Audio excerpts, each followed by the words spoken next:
is going through a tough time. Just stay focused and stay locked in. Just follow your heart. Try to block out the noise and distractions as much as possible and run your race. Don't compare yourself to anybody else. Just keep going. That was Michael at the LA premiere of Creed 3 on Monday. We need to see how people that are successful went through like what they experienced in life. And although I think this is the first time in my time that we've seen that if someone that has actually been successful and seeing a glimpse into what they had to go through to be successful. So hey, welcome back to Black Press. Thank you for watching. Please like, comment, share, and subscribe. Now let's get to it. What's going on, everybody? I'm your boy, Mr. Define.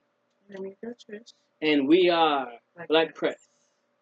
All right, so we're not going to just not talk about the elephant in the room. Everybody knows what's been going on with my boy. I usually say your boy. Yo, I like Michael B. Jordan. I always have, ever since Fruitvale Station. I think I've always thought he was a great actor. I was so sad when that little pit bull died. Okay, you seen Fruitvale Station? You fall asleep on everything. So anyway, you know what? I'm just gonna play this segment so that if you haven't heard about it and you've been under a rock, I'm gonna play this segment so you can hear what happened. The whole thing went down on the red carpet at a screening of Michael's flick Creed 3 in Atlanta, after he was approached for an interview by L'Oreal, the host of the Morning Hustle show, who reminded him they grew up together. And we know each other. We go way back all the way to Chad Science in Newark, okay? Corny kid, right? No, I did not say that. Misquoted for sure. No, you did not hear me say. I said we used to make fun of the name. But yeah, he is obviously killing things out here. Yeah, so that corny comment comes from a 2021 episode of the Undressing Room podcast, where L'Oreal, her co-host Eva Marcille, and Dominique DeDiva talked about the actor. I think that Michael B. Jordan is just like a nice, corny guy. And I don't. Just the bully narrative is crazy. And the things that people are saying to me, like they hope I get them in my head. So it's one last be in the world. Like, I just think like if you were upset because you thought I called him corny and those are the things that you're rebuttaling with, it's like the crime and the punishment, that if that's what you thought I said, it doesn't even match up. Like, how is that okay? The narrative is definitely still pushed. I feel like I admitted exactly what I said.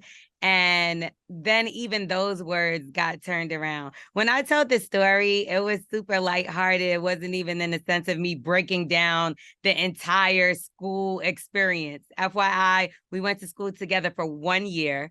So the narrative that I bullied him all throughout high school, this was 7th grade. We were like 12 years old and everybody made fun of each other. And then like, I would get joked on because of my complexion. And, I went to a predominantly Black school. So it's like white girl, oh, your boy, now you're mocking me because of my boy. We made fun of each other. That was school, that was 1 year. Again, I've never bullied him. That just sounds so outrageous to me. Like me bullying. The reason I think it's great is because at this point, it brings us to an actual realization from where we used to grow up, and because Michael B. Jordan is like 1 year younger than me, so he's 36, I'm 37, and so we grew up at the same time. For me, it's like, if it was Michael B. Jordan, I would have probably called her on the side and be like, "Yo, thank you," because you're bringing me when I was bringing them headshots in. And 12 too. Yeah. So, yeah, in the 7th grade. And when I was bringing them headshots in, it hurt. But the earlier you are able to experience life struggle and life pain or others not believing that you're capable of doing something and then pushing through that, you become Michael B. Jordan. He's an upstanding guy. Yeah. I wouldn't say he's corny per se. Nah, he's corny. Why you say? Why you Because say I'm corny. Yeah. I'm corny. You know what? I see exactly So- right. so when- the thing, so some of when the I things that I first- do are corny, Yeah. but guess what? I own it. I want to show. Yeah. And I'm gonna show you guys something. So just before our wedding, I was going through boxes and getting stuff moving over, and I found a picture from my middle school in my little memorabilia box, and of course I'm gonna show this on the screen, but I found this picture and I sent it to a friend that at one point we tried. I guess she tried to talk. We talked. It could have been considered dating, but I was obviously corny, so it didn't work out. But I sent her a picture because I don't blame anybody for anything that happened in high school or middle school, because I understand that what I experienced then is what made me who I am today. So it was funny because I sent her that picture and she didn't even know who that was in the picture, some other kid she was dancing with. And she was like, it says, I see you in the corner, because I was in the background of the picture. And I was like, I said I was weird. She was like, you weren't. And I was like, I know I was a cornball. You don't have to spare my feelings. I'm okay with who I was because it made me who I am. She said, you were always cool. Nerdy, but cool. Always a gentleman. That's what I remember. And I was like, I completely agree. Definitely nerdy. No complaints here. Nothing but positive words or how I viewed you as well. She said, thank you. But those things that we deal with as children, and that's the issue that a lot of people deal with. I think that a lot of people deal with that are struggling with life today is because they might have had it figured out young, or had things. Those people that experienced that cool life, and they those were the best years of their life. Like Al Bundy. You remember Married with Children? Al Bundy, who was always talking about how he was a great football player in high school, and he made 4 touchdowns in one game, and all of this. Well, guess what? When that's the highlight of your life, you don't have anything to push through after that, because it was already great. It was already great. Michael B. Jordan experienced having a vision and others not seeing your vision, and as we've understood here, being ridiculed for the vision that you have, and then learning to push through it. That's what's important. That's why I'm like, that's great. We need to see not just the star, but what the star had to go through, because that's the lessons that we need to learn for our youth. That's the lessons that some of us need to learn. Your vision has to be greater than the Nathan. And then when you do that, when you do that, you become who Michael B. Jordan is today. And here's what Michael B. Jordan has to say about that.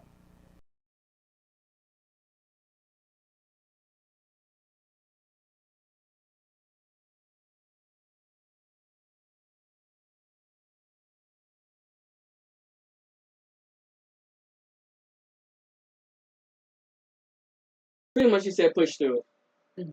You have to push through. You can't. You have to have your vision. Like I said, pretty much, you have to have your vision. You have to focus on what you want. But I still want to talk about the other part, because what happened when he was a kid, that's great. That's not great, but it's what made him who he is. That's why I believe he's such a great actor, because when you see him on Creed, you see him, like, especially on Black Panther and on Creed, you literally see what he, like, if you pull back from what happened when he was a child, when he was a teenager, and you pull that into seeing his scenes, he's pulling from that. He's pulling from nobody thought I could be who I am. Nobody thought I could be the king of Wakanda. Nobody thought I could beat the current king of Wakanda. So he was able to pull that because he had experienced it. Because people have a way of working through their pain Mm-hmm. and turning it into strength. But the issue I have on it is the other part. And this is from the other young lady who was on that podcast and who said, oh, you know, the corny guys treat you the best. Mm-hmm. And was like, and then she doubled down. She doubled down and said that, Michael B. Jordan is always going to be corny because he's dating white women. So instead of you saying, you know what, it wasn't wrong, it was, you know, maybe I should have said he was corny, da da da da, or the fact that you recognize that the corny guys are the ones that treat you the best, but you're still not interested in the corny guys. I think that's the big problem that we just talk about. Why does it? I feel like the black women, and I say black because that's who we're talking about in this whole situation. Why is it that we feel like we need to tear somebody else down and say negative things about them in order to build us up? And that's for a certain genre of people. Mm-hmm. I think it's everybody, but a lot of people feel better when they tear other people down because it makes them look greater, or it makes them look more confident in themselves. And that's which is actually not how they're seen. But that's what he did. That's what happened in high school. Mm-hmm. Like that should have been left in high school. Why we're still bringing what we were doing in high school into our adult years? He's 36. That means the other young lady is 36, and the people that she was with in the podcast are probably around the same age. So what are we doing? Why are we? There's still people that's like adults and fighting. Yes. People don't. When do we go? Grow up. Why do you think? Why is it that woman refuses to grow up? And I know what it is. And that's it's not that she's not refusing to grow up. She was just reflecting. So she's reflecting on a comment that was said years ago. No, not her. I'm talking about the one that said he was corny now. Okay. The one that said he's corny now, and the one that says corny guys treat you the best. Yeah. So you have identified that your thought process of of not liking corny guys, you've identified that that's not the right way to go because you do know that corny guys treat you the best. So if that's the case, why have not you decided to change what you find attractive? Some people don't want the so-called corny guy because they don't have thrill. Mm-hmm. It's like a flat beat. It's boring. I'm gonna talk about it too when we get to this next segment about 50 Cent.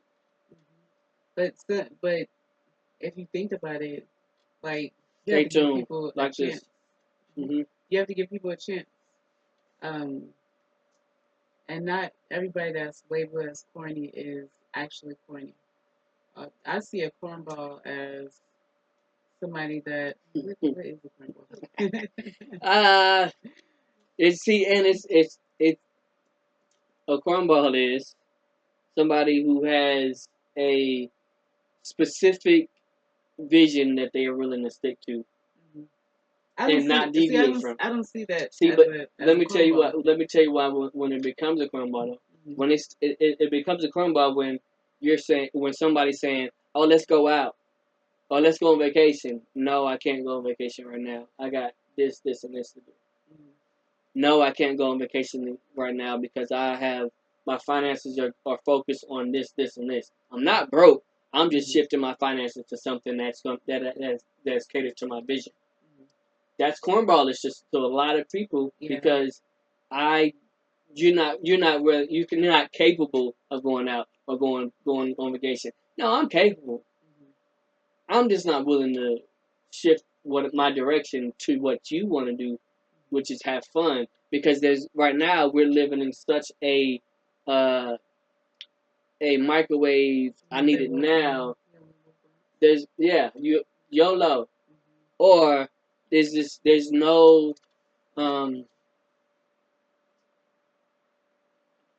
what's the term? There's no delayed gratification.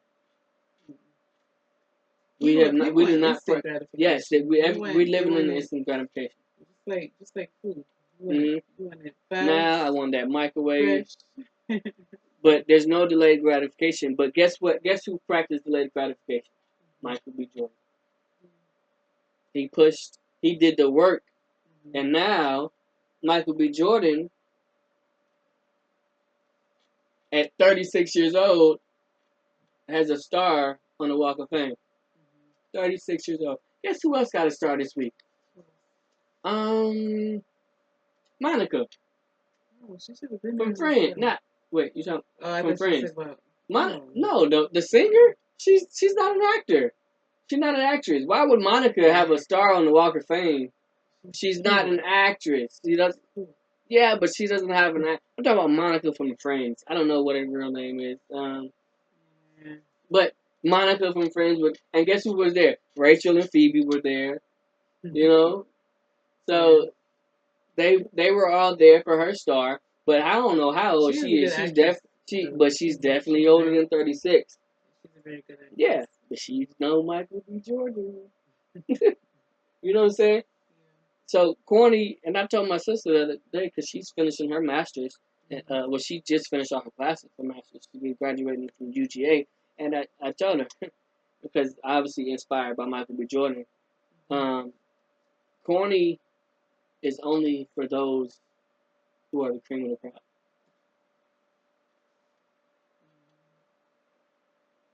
If you ain't the cream of the crop, you don't want to be corny. But you can't be cream of the crop if you ain't at least a little bit corny. Find like a midpoint somewhere, like in between. I don't believe you gotta find a midpoint. I think you gotta be happy with who you are. That too. That's what I see. That's where as it somebody ends up that's at. being a cornball, somebody who's pretending to be something that they're not. Nah. I think that no, I don't think that's a cornball. I think that's no. I don't believe that's a cornball because I believe that's just somebody that's faking. A cornball is somebody who's doing something. Like, okay, back in the day, not so much now. Dragon Ball Z, Naruto. You watching Dragon Ball Z and Naruto? You know, you playing video games all the time. And not playing like NBA, 2K, none of that. I'm talking about like real stuff. When you straight into video games, art, you know, music, band. Yeah, I like stuff like that. Yeah, because you corny too. That's why you love me. Because we married. Because you corny. Yes, you are. You gotta embrace it. Because guess what? Corny leads to being cream of the crop.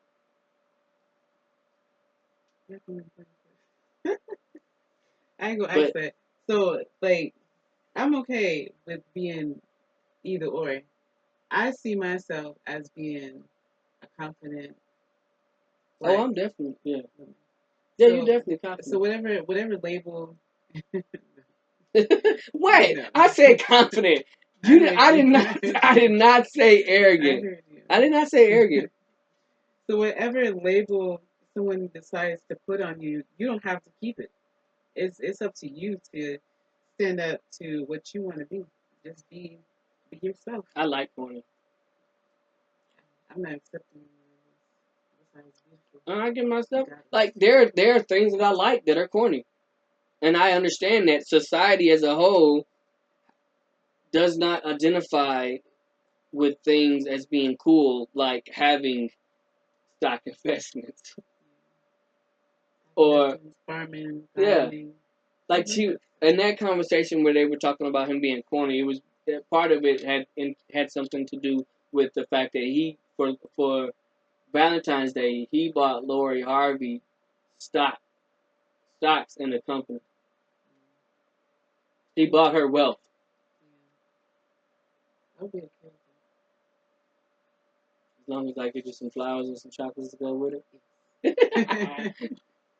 Hey, but hey, shout out to Michael B. Jordan. Shout out to the corny crew. Corny is not an issue. Corny, as long as you understand that what your corniness now leads to success later. You can't hate who you are. Embrace who you are. Enjoy it, because now you see me when the boys start talking about Naruto and Dragon Ball Z, I'm having in-depth conversations, and they love it. And if that's what make me corny, that's cool too. Shout out to Michael B. Jordan. Shout out to every corny guy out there. Look, what do you believe is corny? Comment, like, share, comment, subscribe. Please share, because if you like and you share, then they watch and more people watch, and then we get to push the narrative. All right. So I'm your boy, Mr. Define, And I'm Adrian. and we are Black Prep. Please like, comment, share, and subscribe.